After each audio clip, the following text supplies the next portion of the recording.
سلام دوستان عزیز، سارا هستم. شما را خوش آمدید میگم به ویدیوی امروز و از شما بسیار تشکری میکنم که شما این ویدیو را برای دیدن انتخاب کردین. امیدوار هستم هر جایی که هستین جور و خوب و صحت و سلامت باشین. در ویدیوی امروز بحث میکنیم در مورد نوت‌های موسیقی و سر در موسیقی. وقتی میگیم نوت در موسیقی، نوت یعنی چی؟ وقتی میگیم بی سر خواندی، مقصد ما از چی است؟ سر یعنی چی؟ دوستای عزیز، همونطور که کل ما میفهمیم در موسیقی 7 نوت وجود داره و هر آهنگی که شما میشنوین و یا آهنگایی که هنوز شما نشنیدین، آهنگایی که تا حال جور شده همیش دمی 7 سر موسیقی است و این 7 سر موسیقی را در هندی میگن سبتک و سبتک از سبت گرفته شده. کلمه سبت در هندی قدیمی به معنی 7 بود و سبتک یعنی 7 نوت و در موسیقی اروپایی به نام اکتیف یاد میشه. می سبتک به نام اکتیف یاد میکنن و اکتیف هم همچنان یک از کلمه لاتینی گرفته شده و به معنای 8 است، یعنی 8 نوت. در اکتیف 8 نوت است به خاطر از اینکه خب 7 نوت موسیقی است و یک نوت اول همیشه اضافه شده، یعنی 2 دفعه تکرار شده. از او خاطر این را اکتیف میگن، یعنی از سی مثلا تا سی دیگه یک اکتیف است.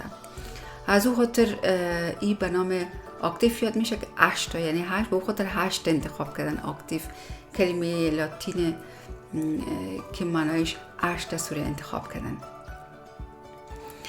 شما اگر در مورد موقعیت نوت ها بالای هارمونیا و سبتک ها و یا اکتیف ها میخواستین که زیادتر معلومات پیدا کنین، این ویدیویی که در بالا میگذارم لینکش ای را حتما چک کنین. نوت چی است؟ نوت یک صداست. در طبیعت انواع و اقسام صداها وجود دارند. مثلا قلب ما هم یک صدا میده، یعنی تکان قلب است، که حرکت میکنه قلب، این هم یک صدا داره. مثلا شمال یک صدا داره، مثلا دریا یک صدا داره، یعنی اگر یک چیز از جسممون بیفته یک صدا داره. در طبیعت صدای زیاد وجود داره. به این خاطر موزیکدانای جهان یک جای شیشتن و تصمیم گرفتن و گفتن بیاین خیلی ما 7 نوت 7 صدای مشخصه برای موسیقی ما ایره تعیین کنیم. یعنی برای هر نوت موسیقی یک نوع صدا را مشخص ساختن. مثلا سی تری را مثلا مشخص ساختن که این صدا 132 هرتز می باشه، یعنی این تعیین کردن خودشان. یا مثلا دی تری را مثلا اینا تعیین کردن که 142 هرتز است، یعنی برای هر نوت اینا یک صدا را تعیین کردن. اونمون صدا به نام پیچ یاد میشه در انگلیسی و در هندی و در افغانی ما اینا رو ما سر میگیم. اگر یک کسی دونمو میخوانه و سرا را قسمی ادا میکنه که تعیین شده دمو امو عددی که درش تعیین شده، اگر به مو عدد به مقدار امو عدد میخوانه یا نزدیک از او میخوانه، او بسر است. در غیر از او اگر بسیار تفاوت میداشته باشه بسر نیست. گرچه بسیار مشکل است که به مو عددایی که تعیین شده آدم به مو پرفکت بخونه، این کار بسیار مشکل است، اما نزدیکش میخونه، زیاد نزدیکش میخونه و کسایی که باز دورتر از او امو عددهایی که تعیین شده میخونن، وقتی است که ما میگیم که این نفر بیسار خوانده. در اون صورت یعنی ما بیسار میخونیم، یعنی حالا ما فهمیدیم که سر یعنی چی و نوت یعنی چی. خب ما گفتیم که نوت یعنی یک صدای تعیین شده. او صدایی که تعیین شده او سر است، سر موسیقی است. پس حالا ما میخوایم بفهمیم که صدا اصلا چطور تولید میشه؟ وقتی که یک جسم شور میخوره، مولکولهای هوا را به حرکت میاره، حرکتشان زیادتر میشه که باز گوش ما اونمو حرکت مولکولها را یک رقم صدا جور میکنه که ما باز او را میشنویم. مثلا ما وقتی که میخوایم گپ بزنیم و یا آهنگ بخوانیم، حنجره ما حرکت میکنه و در داخل حنجره ما هوایی که هست، اونمو مولکولهای هوا را حنجره ما وقتی که حرکت میکنه، مولکولهای هوا را ای به حرکت میره، حرکتشون زیادتر میشه و گوش ما این حرکت مولکولها را به یک نوع صدا تبدیل میکنه و از طریق مغز ما این صدا را میشنویم. و یا مثلا اگر که کسی که طبله میزنه، وقتی که بس طبله قسمی است که جور شده که قسمت بالایش از پوست یک حیوان است و این بسیار کش شده. وقتی که کسی که طبله نواز است ایره میزنه، به شدتی که ایره میزنه، به مو شدت این پوست چون کش شدگی به بسیار شدت پس دوباره بالا میآید. وقتی به مو شدت چنان بالا میآید، سرعتش چنان زیاد است که ما حتی او رو دیده نمیتونیم. و به مو شدتی که طبله پوست طبله به طرف بالا میآید، مولکولهای هوا را متر بالا میزنه که باز ما گوش ما اونمو را صدا تشکیل میده، جور میکنه و ما از طریق مغز صدای زیبای مادرهای طبله را میشنویم. و امی واحد اندازه‌گیری امی شدت صوت به دیسیبل است. مثلا اگر شما یک لاست‌سپیکر میخرین یا میگه دیسیبلش بالا اگر میکنین بلند میشه و اگر پایین میکنین پخش میشه، یعنی واحدش دیسیبل است. و امی وقتی که این طبله فرض مثالی طبله وقتی که مولکولهای هوا را به حرکت میاره، زیادتر حرکتشون شدید میشه، امی چرخش یا حرکت مولکولهای هوا اندازه‌گیری میشه امرای فریکانس و این فریکانس امی چرخش مولکولها در هر ثانیه توسط هرتز اندازه‌گیری میشه.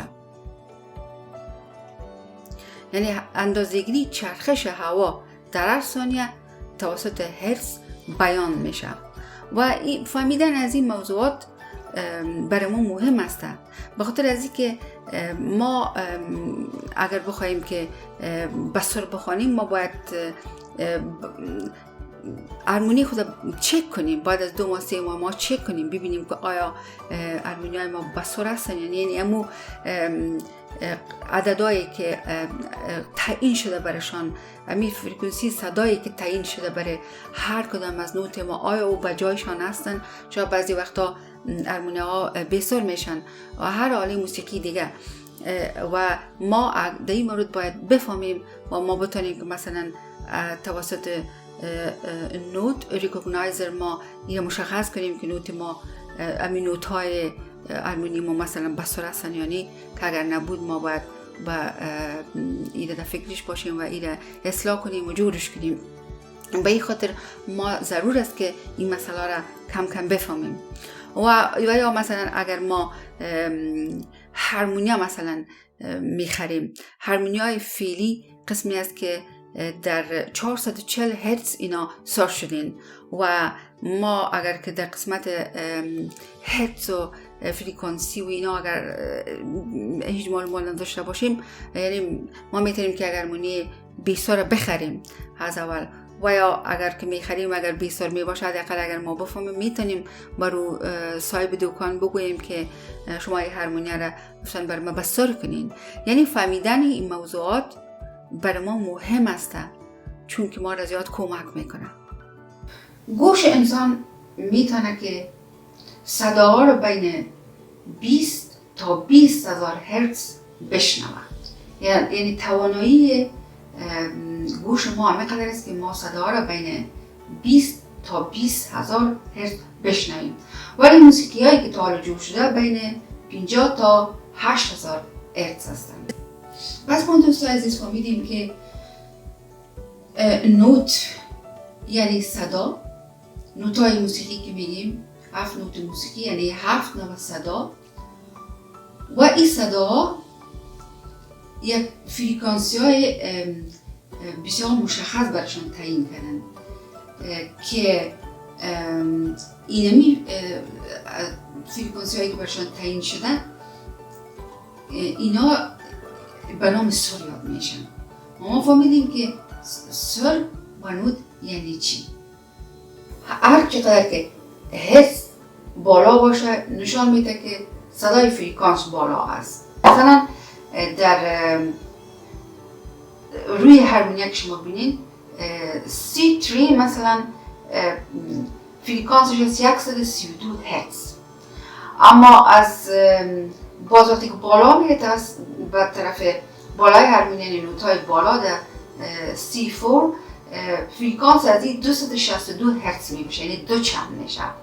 و اما طور وقتی که در C5 میریم فریکانس صدا دوباره بالاتر میشه که این میشه 500 تقریبا. البته من این عددها رو که بر شما میگم تقریبی بسیار کم تفاوت داره، تقریبی میگم چون من این کاما و اشاره بینایش بر شما نگفتم، از خود دقیقاتی که آسان شود.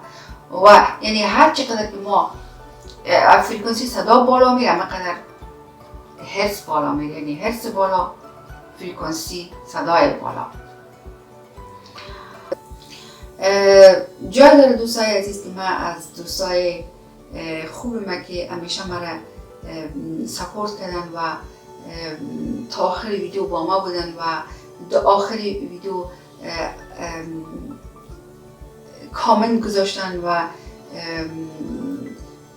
کامنت های زیبایشان و من بسیار انرژی مثبت دادن. جا داره که از دوستای عزیز خود یک بار دیگه تشکر کنم. دوستای عزیز این بود ویدیوی امروز و تا ویدیوی هفته آینده بدرود. بای.